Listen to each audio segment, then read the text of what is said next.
Então, vamos lá. Dentro desse caso, a gente conseguiu observar com bastante tranquilidade que nós estamos diante de uma sentença. Olha aqui, o juiz profere a sentença, então está colocado. Então, a partir daí, a gente consegue identificar que o recurso cabível é o recurso de apelação, nos termos do artigo 1008 do Código de Processo Civil, salvo melhor juízo. Então, lá da apelação cabe sentença, da sentença cabe apelação, desculpe. Então, a partir daí, a gente consegue montar a nossa peça.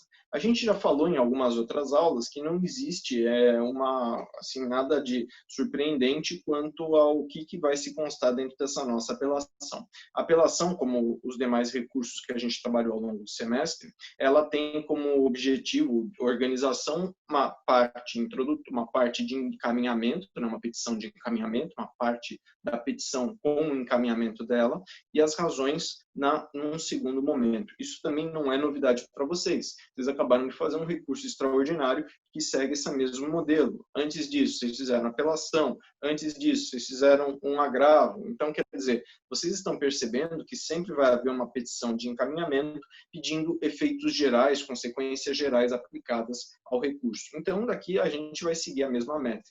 A gente vai ter que direcionar essa peça ao juiz competente. Quem é o juiz competente? É o de primeiro grau. Aqui não fala quem é o juízo, não fala nem a cidade. Então, a gente não consegue completar com essas informações. A gente precisa deixar o XXX ou então o espaço dentro dessa situação. E esse excelentíssimo juízo de direito da comarca de Pá. Processo número Pá. Como é que é o nome do menino? Antônio da Silva Júnior, menor em público, representado por sua mãe, inconformado com a sentença que julgou improcedente a ação de indenização, dela pretende apelar, como de fato apela, requerendo seja recebida, processada e encaminhada para julgamento. Tudo bem? Não esqueçam dos 4 verbos, como a gente sempre tem comentado, tá bom? Existe aqui alguma identificação em relação à questão de grana, em questão de valor? Não vejo, pessoal. Estou olhando aqui a princípio e não vejo nada a respeito de qualquer possibilidade de pedido de assistência judiciária gratuita. Então, com isso, é importante que vocês mencionem também na peça o pedido de juntada do preparo. Então, requer a juntada do competente preparo ao recurso. Não existe menção nem que eles estão numa situação financeira difícil e nem que tenha sido concedido anteriormente o benefício e nem que a família não tenha condições de arcar com o valor, tá bom? Então, peçam sim o valor do preparo, peçam a juntada do valor do preparo.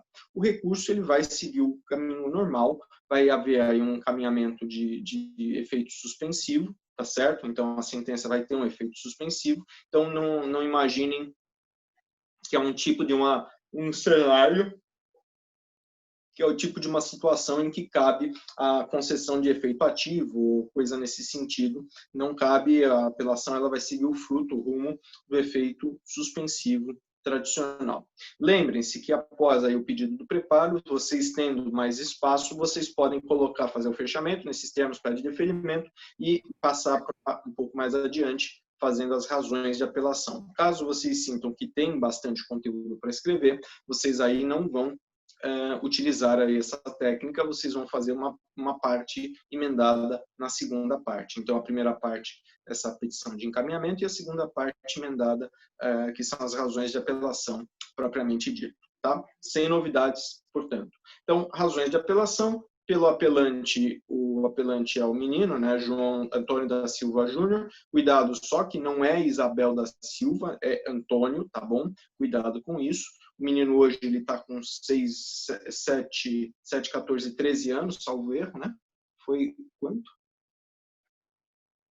Há 6 anos, então há 6 anos, ele hoje está com 13 anos, tá? Então o menino continua, já não sei se a gente pode falar que ele é impúber, né? Porque ele não está com 7, ele já está com com 13, então ele não seria necessariamente impúber, mas ele, pelo menos, continua sendo menor e absolutamente incapaz, porque é com 13 anos. Tudo bem? Então, lá na qualificação, só façam essa correção, porque eu acabei perdendo de vista essa questão da idade, tá bom? Bom, razões de apelação pelo apelante Antônio da Silva Júnior.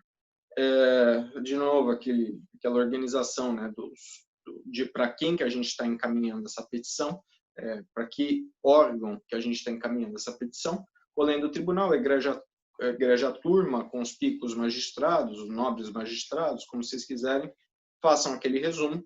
Trata-se de apelação contra a sentença que julgou improcedente pedido de indenização.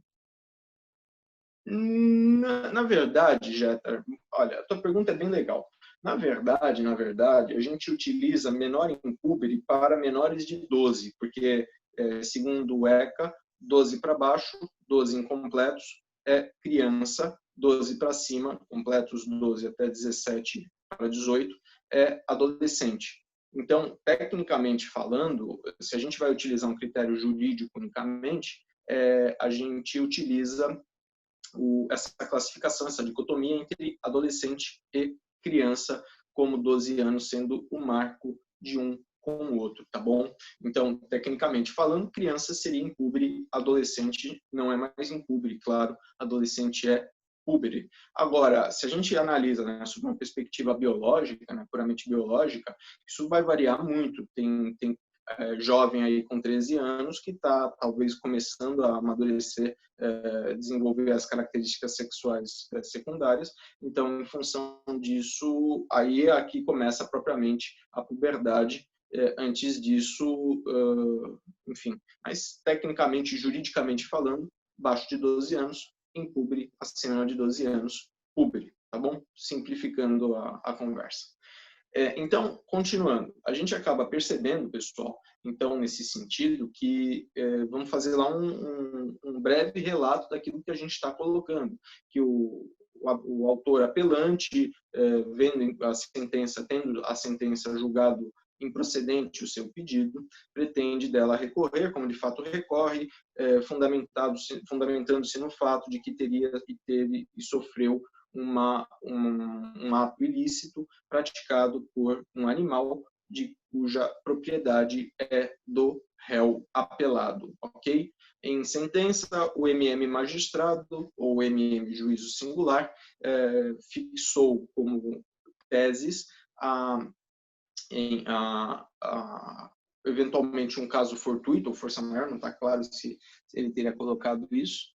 Ele está dizendo que não, na verdade não foi caso fortuito, não. Na verdade, o juiz está dizendo que houve o emprego de cuidado devido para a prática por parte do réu apelado, tá certo? Houve um emprego do cuidado devido que afastaria qualquer culpabilidade, o que não é verdade, o que não é o caso, a gente já vai falar sobre isso. E, além disso, o juiz colocou a tese de extinção, não a tese de prescrição. Jeter, não é extinção, Jeter. Não houve extinção sem análise do mérito. Acho que foi isso que você perguntou. Por que não houve extinção sem análise do mérito? Porque, primeiro, ainda que eu não falasse de prescrição, o juiz está dizendo que não houve culpabilidade do réu. Então, significa dizer que o juiz julgou o mérito. Então, ele não deu uma decisão, uma sentença em que ele afastou qualquer hipótese de responsabilidade, ele afastou qualquer hipótese por algum problema processual. Não foi isso que aconteceu. O juiz analisou o mérito e, ao analisar o mérito, ele deu, portanto, uma sentença pelo 467, tá bom? Além disso, em paralelo, ele reconheceu prescrição.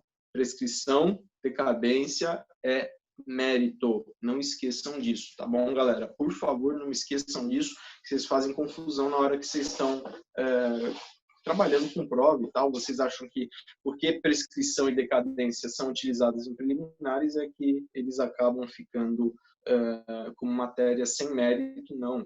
Prescrição é direito, decadência é direito material, ok? Não é direito processual. Em função disso, precisa tomar atenção, porque estamos combatendo o mérito, tá? Não esqueça. Bom, então, a primeira tese seria a questão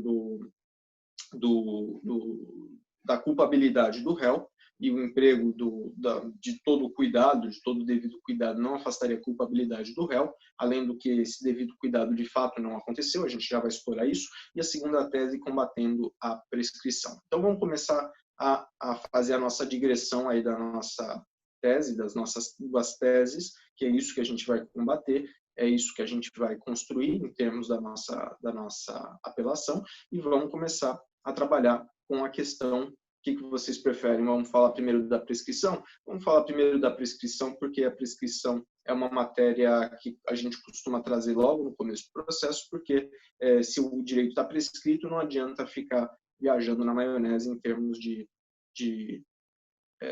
qualquer outra hipótese, qualquer outra manifestação de culpabilidade, enfim. Pergunto para vocês. Está prescrito ou não está prescrito? Se vocês abrirem lá o 206 do Código Civil, vocês vão ver que tem, de fato, uma prescrição trienal. Por que não está prescrito, Marcelo? Vamos ver quem que me responde. Então, vamos lá. Onde é que você achou isso?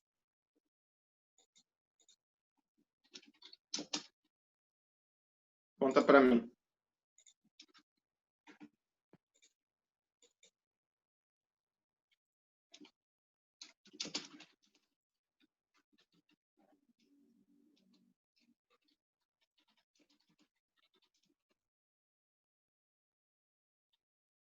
Confia em mim, confia no pai. Tá, vamos melhorar esse argumento. Aí, Isadora já achando artigos. Vamos lá. Saiu da minha cabeça também, tá certo. Vamos lá.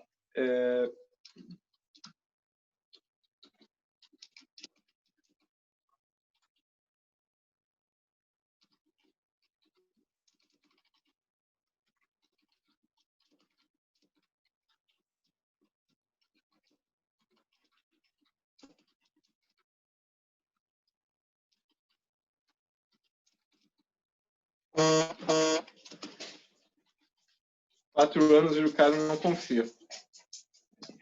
Não, eu estou confiando, só quero que vocês pesquisem. Quero ver todo mundo pesquisando.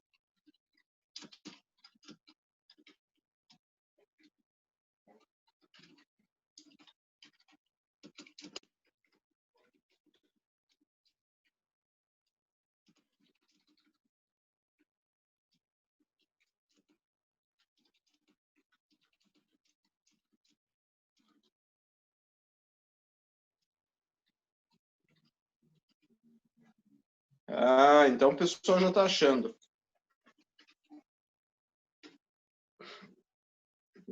Buenos. Então, vamos ver aqui o que vocês encontraram. Deixa eu aqui abrir o meu pack.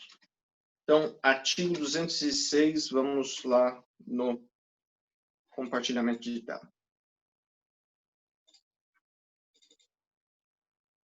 Prescreve em 1, prescreve em 2, prescreve em 3. Cadê? A pretensão à reparação civil. Ótimo. Então, por aqui, teoricamente, estaria prescrito. Mas, contudo, todavia, voltando lá no 198, não corre a prescrição contra incapazes que trata o artigo 3º, justamente os absolutamente incapazes, como o jovem cidadão aí que acabou de levar os coices do cavalo. Então, portanto, ele não tem a prescrição correndo contra ele. Então, a nossa primeira tese jurídica é basicamente essa, é dizer que não ocorreu, não incorreu a prescrição em desfavor do autor, justamente porque existe uma determinação de não ocorrência de prescrição enquanto ele for absolutamente incapaz. Ponto final. Beleza? É bem simples. Agora, a gente continua. Por que a gente continua? Porque a gente precisa demonstrar que, de fato, temos outras teses que precisam ser enfrentadas. Então, embora essa questão ela seja bastante simples da gente colocar, o nosso próximo ponto ele vai tratar do direito de responsabilidade civil e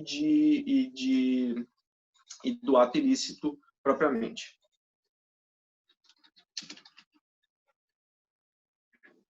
E aí? Então, o que nós temos aí? O que encontraram mais a respeito da questão da prescrição? Algum outro comentário, alguma outra situação?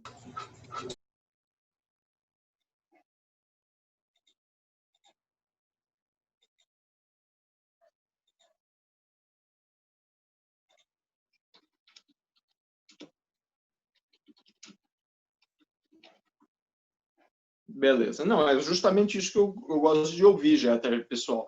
É só para saber se vocês encontraram alguma coisa de diferente ou tem alguma dúvida. Às vezes, eu quero saber por que eu não aplico, sei lá, a prescrição quinquenal do Código do Consumidor, né? Às vezes surgem umas ideias assim, entendeu? Então, eu preciso saber se está tudo redondinho. Bom, então, ninguém encontrou mais nada de diferente e, então, não aplica, obviamente, o Código do Consumidor, não aplica, portanto, a prescrição quinquenal. Jojo, basta deitar, né?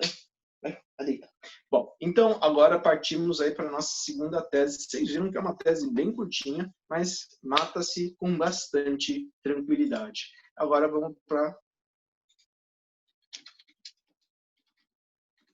vamos aí para a nossa segunda tese. A nossa segunda tese envolve responsabilidade civil.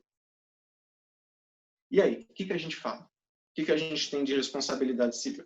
Bom, vamos primeiro descobrir qual que é o artigo que fala sobre a responsabilidade do animal. Então, o que diz aí?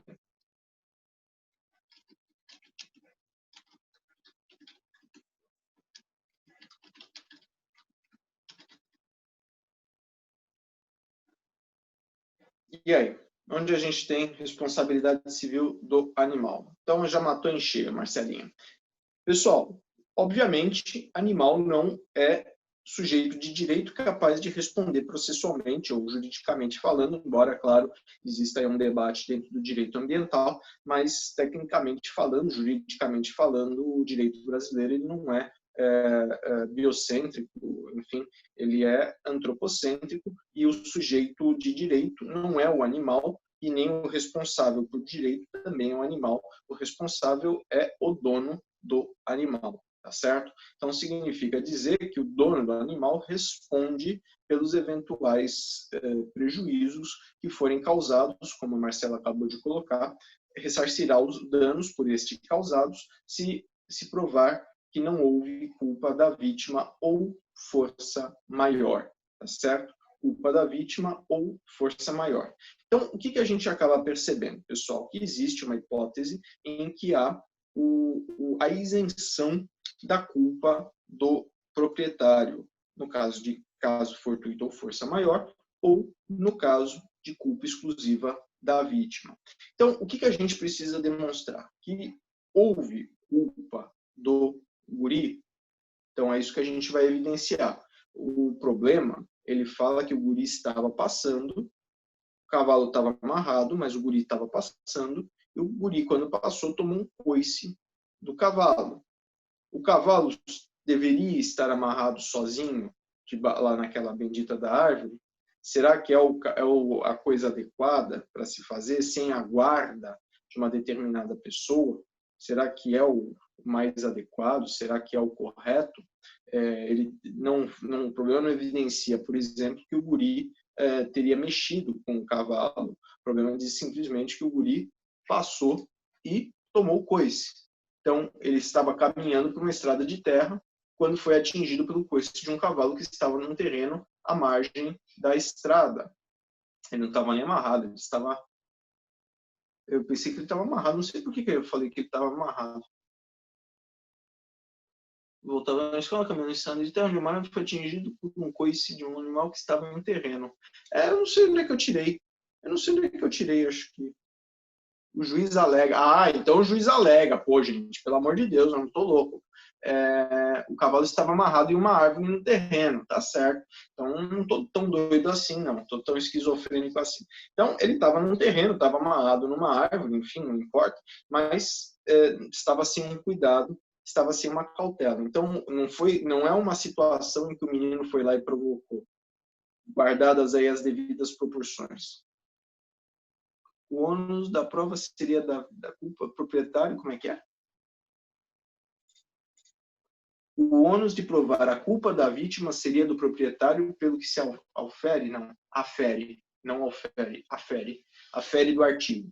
É exatamente isso, Jetta. o artigo, o código, ele vai estabelecer que o Código de Processo Civil, no caso, eventos impeditivos, modificativos ou extintivos do direito do autor têm que ser comprovados pelo réu, tá certo? Então, para todos os efeitos, o réu ele deveria ter logrado algum êxito no sentido de demonstrar que a criança foi lá e mexeu no cavalo.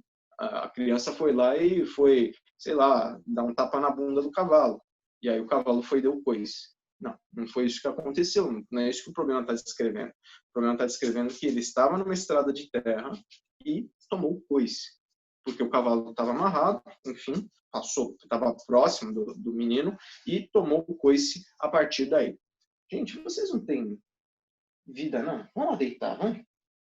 Tão gostoso ficar na cama, deitado e dormindo. Vamos deitar, vamos? Vai lá se deitar, vai. Ai, meu Deus do céu, carência. Vai lá, gordo. Vai.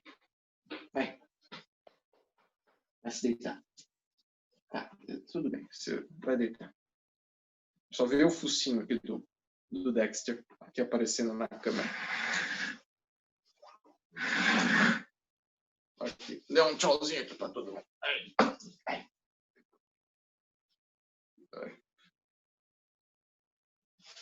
Ai, meu Deus do céu. Pronto, acho que assim ficou um pouco melhor. Pode ir lá deitar agora? Pode ser? Tá liberado? Vai.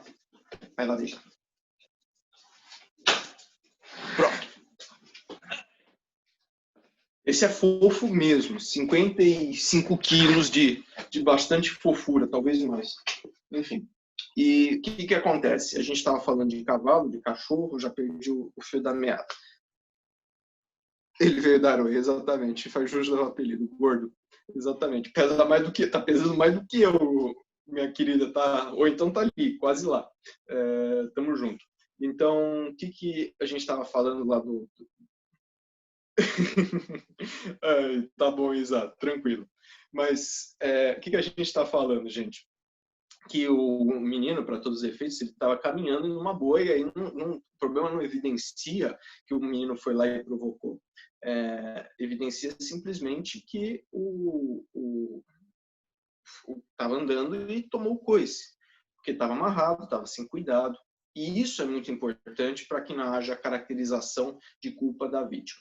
Também não é da mesma forma um caso fortuito ou força maior. Por exemplo, não está narrando aí o problema de um menino que está andando na rua, na estradinha de terra, aí de repente veio um tornado, levantou o cavalo e fez com que o cavalo caísse em cima da cabeça do menino. Não é o caso, né? O que aconteceu foi um descuidado por parte do proprietário do animal. Então, isso caracteriza uma hipótese de responsabilidade. Então, vamos lá agora, construído todo esse argumento, essa lógica, vamos colocar isso no papel na nossa segunda tese jurídica. O que a gente precisa colocar? Vamos colocar, então, da existência de responsabilidade do réu apelado, ok? A nossa segunda tese jurídica, da existência da responsabilidade civil do réu apelado. Em que pese o MM juízo singular ter manifestado a inexistência de responsabilidade civil do proprietário do animal sob a argumentação de que todos os cuidados teriam sido tomados, tal não se constitui como verdadeiro. Por quê? Porque o cavalo foi deixado sozinho em um terreno amarrado, de modo que causou, sim, prejuízo ao menino, ao autor apelante, quando este caminhava pela margem deste terreno. Deve-se perceber que o autor apelante não deu causa ao evento, simplesmente ele caminhava. Esta situação toda talvez tivesse sido evitada se o réu ou não tivesse mantido alguém tomando conta do cavalo, ou se o cavalo estivesse devidamente guardado em uma área, em um local que fosse mais adequado. O fato de se constituir em zona rural não é alegação suficiente para afastar a hipótese de irresponsabilidade por parte do réu, uma vez que quaisquer eventos danosos, não importa onde, são passíveis de responsabilização, sem dúvida nenhuma. Simples assim. Aí o que a gente vai seguir na nossa argumentação? Estabelece o artigo 927, né? Isso foi da construção do artigo. É difícil falar de responsabilidade objetiva, Jeter. É difícil falar, porque a gente está fazendo uma aferição da hipótese da responsabilidade diante desse cenário todo. Eu não entraria nesse mérito, cara, de verdade eu não entraria nesse mérito, porque é algo polêmico, para dizer o mínimo. Eu entendo até que deve ser uma responsabilidade objetiva, sim, mas tem gente que vai defender que não é hipótese de responsabilidade objetiva justamente por conta dessa necessidade de se aferir ou não a responsabilidade da vítima, a caracterização do que a vítima proporcionou em relação àquela situação, entendeu? Então, tem gente que, por conta disso, afastaria, tem autor que, por conta disso, afasta, eventualmente, uma hipótese de responsabilidade objetiva e caracterizaria subjetiva, porque ele não tem que provar que não é responsável por ser resolvido. Então, exatamente esse é o argumento que se mantém enquanto de responsabilidade objetiva, mas, como eu disse, tem gente que defende a responsabilidade subjetiva nessa situação. Agora, para todos os fins, como é de interesse do nosso cliente, sim, podemos utilizar a tese de responsabilidade objetiva, até porque a gente daqui a pouco vai dizer, o réu não trouxe nenhum argumento, pelo menos não está evidenciado no problema, o réu não trouxe nenhum argumento no sentido de que a criança teria contribuído de alguma forma para o evento danoso, tá bom? Então, isso já afastaria e fulminaria qualquer hipótese de abrandamento da responsabilidade por parte do réu, tá bom? Então, a gente já vai enfrentar isso. Então, diz aí o artigo 927 do Código Civil que aquele que pratica determinado ato ilícito deve se responsabilizar por ele e, na medida em que este ato ilícito previsto nos termos do artigo 186 e 187 do Código Civil, 927 do Código Civil também, né? 186 e 187 do Código Civil, somado à conduta descrita nos termos do artigo 936 também do Código Civil, se percebe um liame de causalidade entre um e outro. Então, conduta descrita no 936, ato ilícito estabelecido a partir do 186 e 187, prejuízo da vítima igual a responsabilidade civil nos termos do 927 do Código Civil, todos do Código Civil. Então, aí a gente tem a nossa tríade firmada, ato, conduta, ato, né? Prejuízo e nexo causal. Temos aí a nossa tríade para poder caracterizar responsabilidade civil. Para ir um pouco mais adiante e continuar um pouco falar do 936. E, nesse sentido, estabelece o artigo 936, aí, então, vamos seguindo essa tese que o Jeter sugeriu. Como diz o artigo 936 do Código Civil, trata-se de uma hipótese de responsabilidade objetiva por parte do proprietário do animal, no sentido de que este deverá se responsabilizar pelas ações do seu animal sob o seu devido cuidado, observando o fato de que o autor não deu causa a nenhum comportamento, não deu causa a nenhum tipo de conduta ou comportamento que pudesse justificar um abrandamento ou uma isenção da responsabilidade por parte do réu.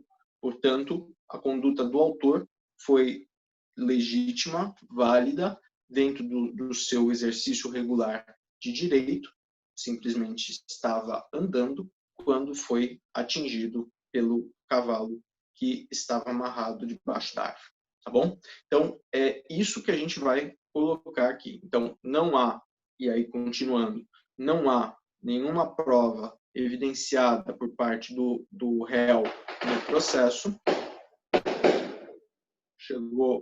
Acho que chegou coisa boa aqui por perto. Não há nenhuma prova responsabilizada, não há nenhuma prova indicada nos autos do processo que evidencie um abrandamento dessa responsabilidade, as dorgas, que evidenciem abrandamento de responsabilidade por parte do réu, sendo que este detinha o dever de comprovar este abrandamento de responsabilidade como um fato impeditivo, modificativo ou extintivo de direito do autor, e não o fez. Ok? Então, esse vai ser o nosso argumento, nossa argumentação, essa vai ser a nossa fundamentação do nosso segundo tópico, da nossa segunda, da nossa segunda tese construída. Pedidos em face ao exposto requer a gente pode colocar a reversão, né? A gente costuma utilizar a reforma in totum, a reversão, como vocês acharem melhor. Eu uso muito a reforma total, a reforma in totum da sentença que julgou improcedente, fundamentando-se em prescrição e em inexistência de responsabilidade, vírgula, de forma a determinar, de forma a condenar o réu na responsabilidade baseado em danos materiais e morais, baseado nos termos, melhor dizendo, não baseado, nos termos do artigo 136, 927, 186 e 187 do Código Civil. In totum, exatamente. In totum é no total, no todo. 927 do Código Civil. Ponto, requer ainda a condenação do réu no ônus da sucumbência. NTPD, tranquilinho. Não esqueçam também de adicionar nesses pedidos e requerimentos, mais uma vez, a gente já falou isso várias vezes, não esqueçam de colocar de novo os 4 verbos, requer, seja recebido, processado, encaminhado para julgamento. É sempre bom reforçar esse tipo de ponderação aí com vocês. Então, ficaria alguma coisa da seguinte forma: quer seja reformada, quer seja o presente apelação recebida, processada, encaminhada para julgamento, que determinará a reforma total da decisão, da sentença, de modo a reconhecer a responsabilidade por parte do réu no dever de indenizar o autor de seu prejuízo sofrido, afastando também, e por força de consequência, a prescrição. Tá bom?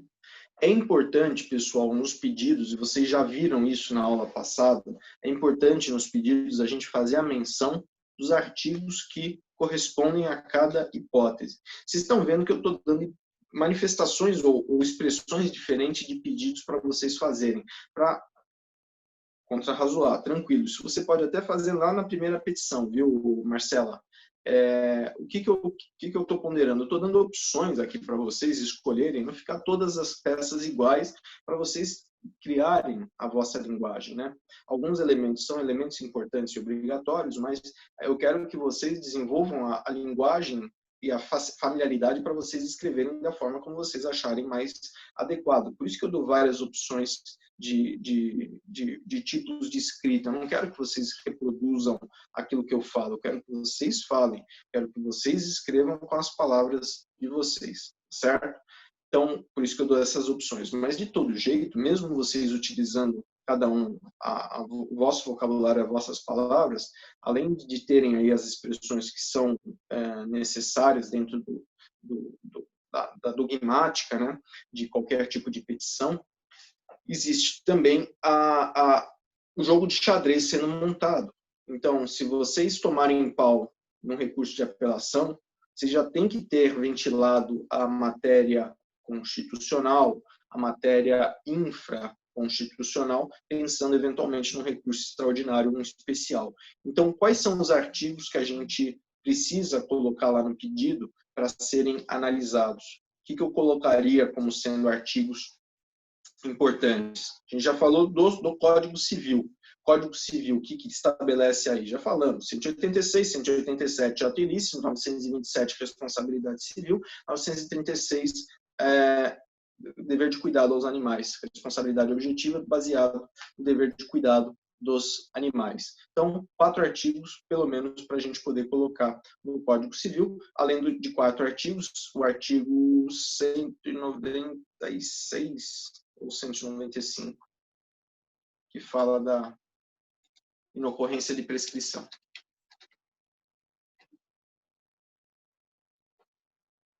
(198), obrigado. 198, obrigado.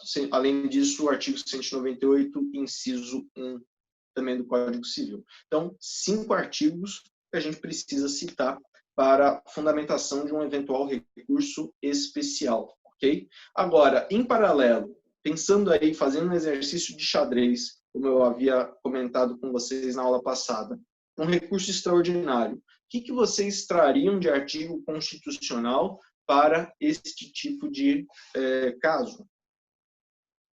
O que vocês me dizem?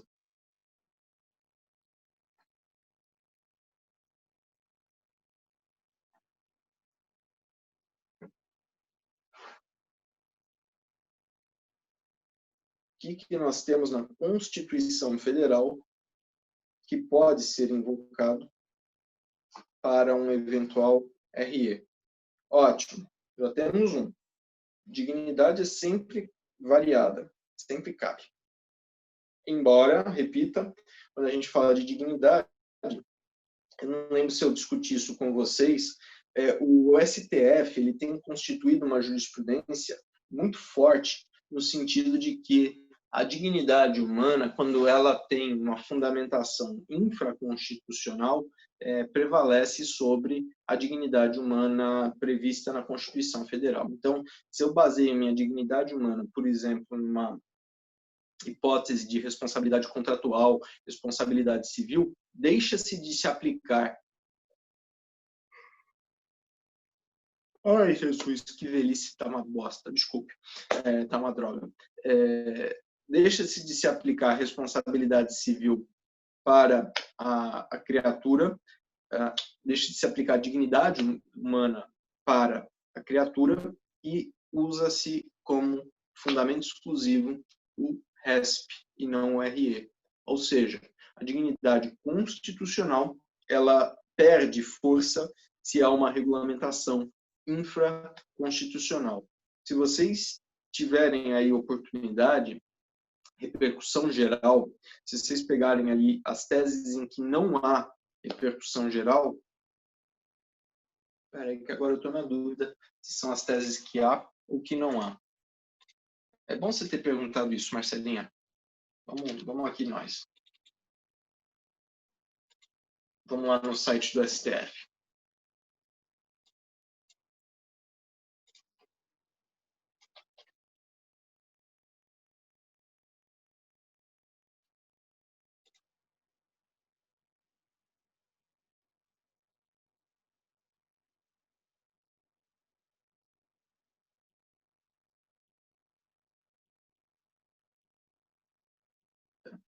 Repercussão geral. Eu quero...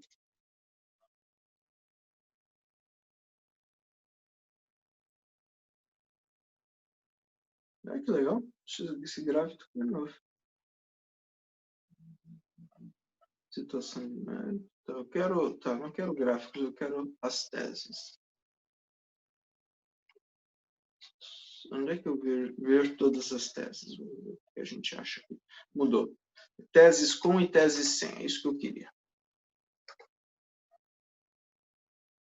Teses com repercussão geral. Quer ver, Marcelinha?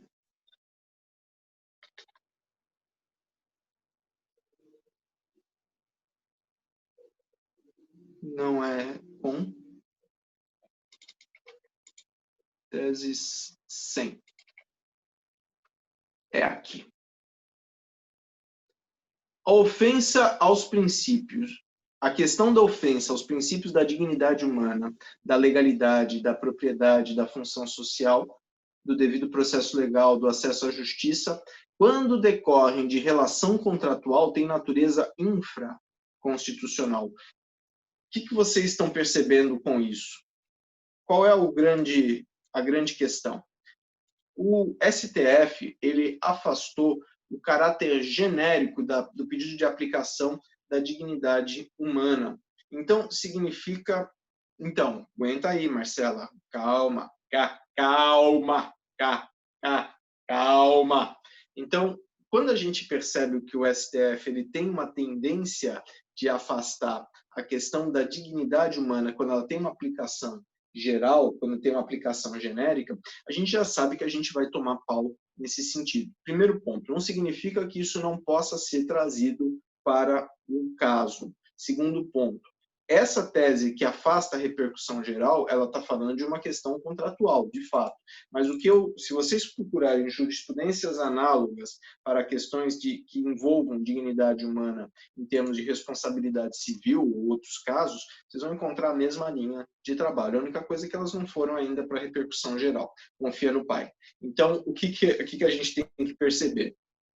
Que o STF ele não tem aceito teses que são muito genéricas em torno de responsabilidade civil, de dignidade humana, se existe uma regulamentação infraconstitucional sobre aquele determinado assunto. Ou seja, se a dignidade humana está sendo trabalhada sob uma perspectiva constitucional porque afastada de outras regulamentações específicas, se não existisse nenhum tipo de regulamentação específica, ou se existisse aí um embate entre duas normativas, aí dá para a gente jogar a dignidade humana como um argumento específico. Agora, caso contrário, como a gente acaba percebendo que está muito envolto aí a questão do problema, a gente acaba tendo mais dificuldade de ter reconhecido a questão da dignidade humana para a tese constitucional cabível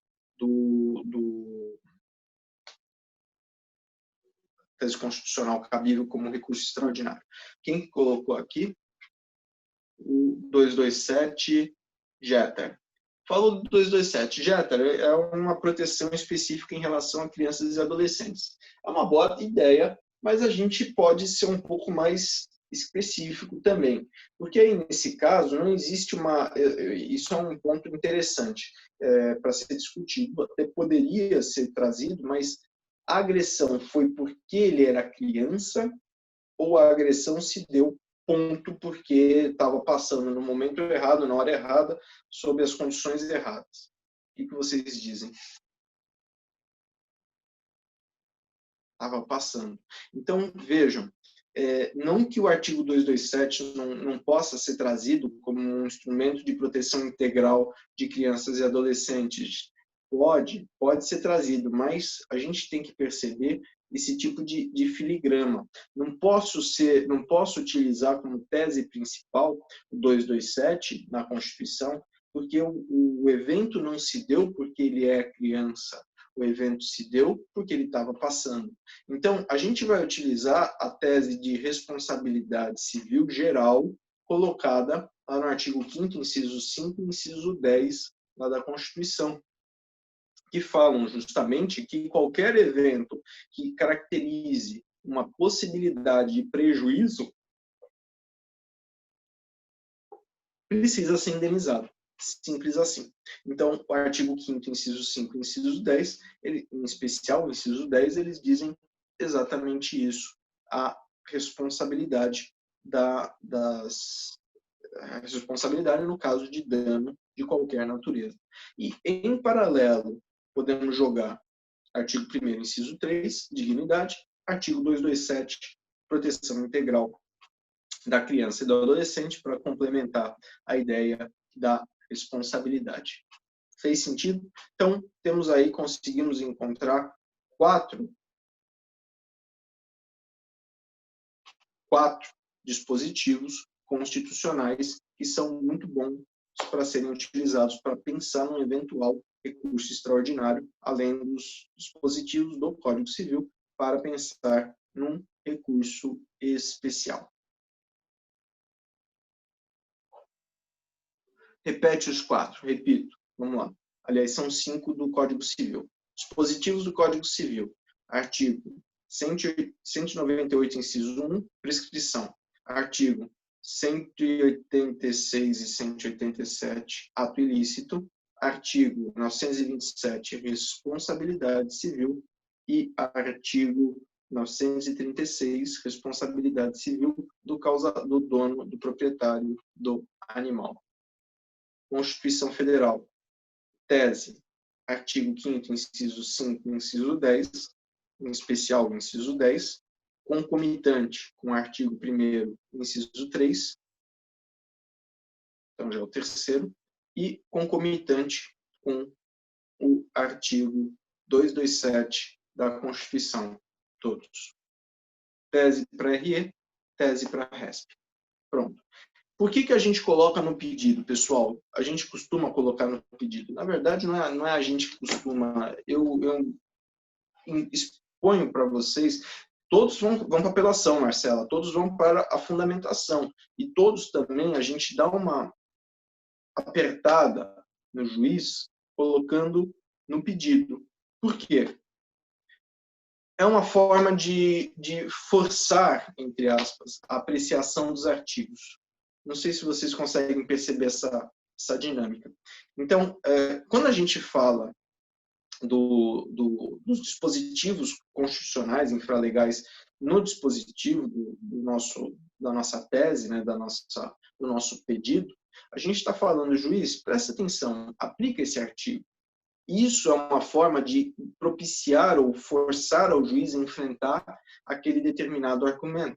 Porque existe, pessoal, embora ali os artigos 469, 471,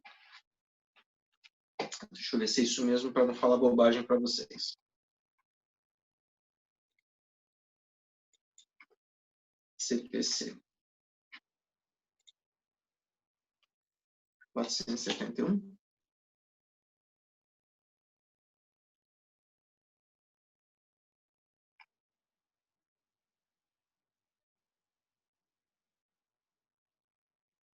Não, é 491, peraí. 489. É 489 mesmo. 489. Desculpe, eu achei que fosse 491, mas é 489. Então, vamos lá.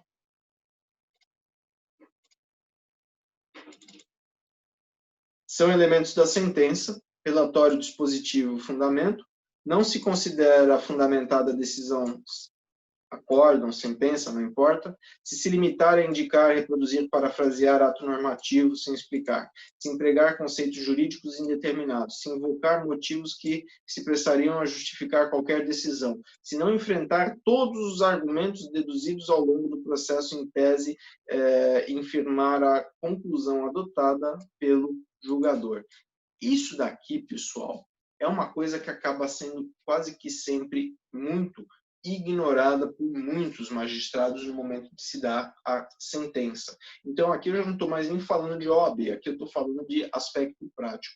Então, o que a gente precisa compreender, pessoal?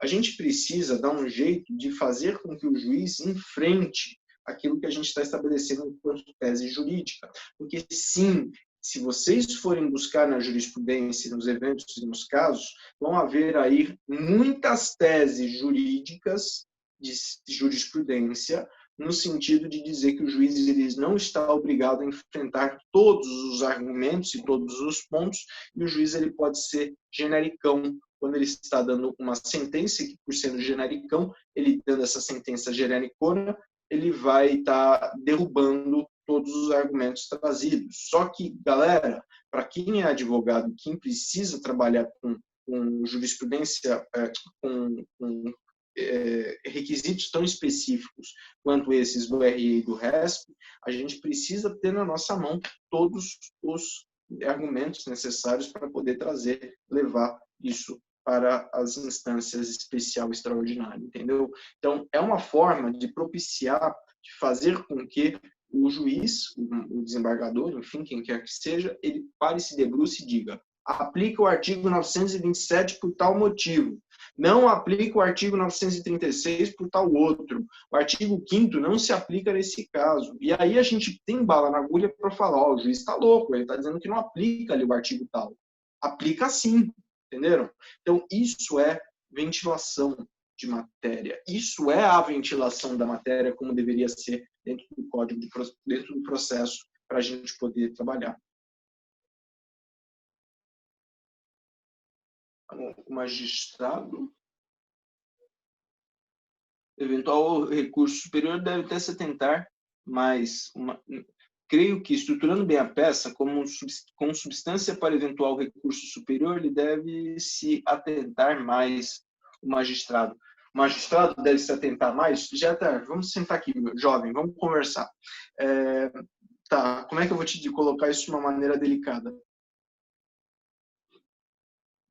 Tá respondido? Não é assim, Jéter. Tem bons juízes e tem juízes que não, que por conta de... Eu estava vendo agora, ontem, uma reportagem falando sobre... não foi reportagem, eu vi no Migalhas. Então, não posso nem fazer uma crítica dessa natureza. Eu vi uma reportagem ontem que o advogado estava fazendo audiência internado com Covid. Ele estava... Vocês chegaram a ver isso, gente? Eu achei absolutamente uma depreciação para o nosso trabalho de uma forma assim. Veja, o que a gente vai dizer? Pois é, eu passei nessa semana uma situação tão delicada, envolvendo uma dificuldade técnica que o sistema da Justiça do Trabalho estava enfrentando, e eu não tive para quem recorrer, e estou tendo que me justificar por A mais B mais C que não houve uma incompetência da minha parte, que o problema foi por parte do sistema. E como é que a gente consegue comprovar? A gente está sozinho, a gente não tem uma pessoa com quem a gente possa eventualmente dizer: olha, está acontecendo tal situação, está com tal problema. Não, a gente está ainda mais nessa época de pandemia, em que tudo está virtual. Só para quem não viu, só para compartilhar aqui com vocês. Aqui, advogado participa de audiência de cama de hospital após o juiz negar o adiamento. E aí, nessa reportagem, foi interessante porque a gente percebeu... Da mesma forma, o doutor Flávio Grossi, se precisar de alguma diligência, é o momento certo. O senhor está sendo intimado para fazer seus requerimentos na busca da verdade, tá bem? Sim. Doutor Flávio, melhoras, viu? Boa recuperação para o senhor. É isso. Obrigado, muito obrigado por participar da audiência aí. Foi sempre bom ter mais advogados novos conosco. Doutora Graziela, muito obrigado. Boa recuperação ao senhor. Espero que essa situação perdure por pouco tempo aí, doutor.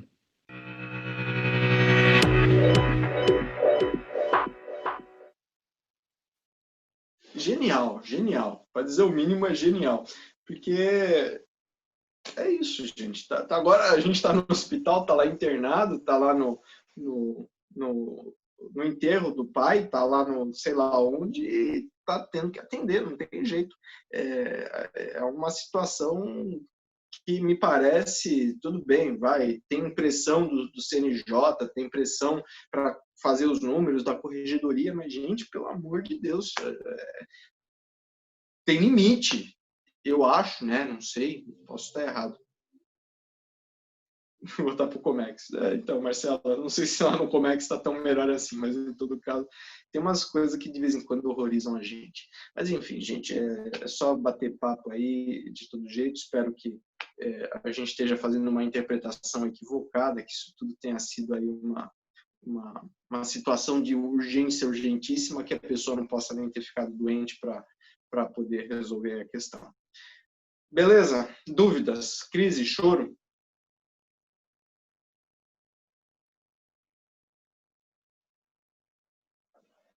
Aninha, Brenda, Breno, Grupo Vossa Excelência Luísa, Eduardo, Jeta, Ju, Maria Gabeli, Paulo, Sergito, Já chegou, Serginho? Victor, Rames, Williams. Dia 20. Essa peça, dia 20. Só duvido da minha existência. Isso eu não conheço, o Breno. Preciso pegar.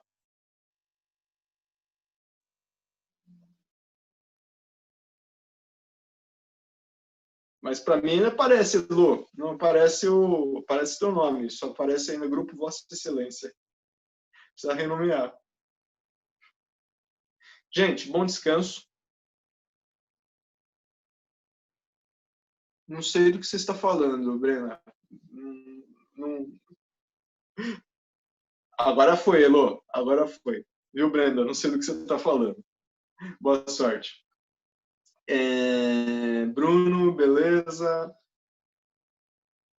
Valeu, linda. Vá ficar chorando aí. Vai ficar fazendo no dia da eleição. Aliás, hoje, sexta-feira 13, né? Sexta-feira 13 em 2020, tá? É verdade. Falou, gente. Bom descanso para todos. Aproveitem aí. E boa eleição e juízo aí no domingo. Sem problema, faça mesmo. Vixe, aqui acabou a luz. Estamos no problema. Falou, Bruno. Brenda, beijão. Caiu o sistema do Detran.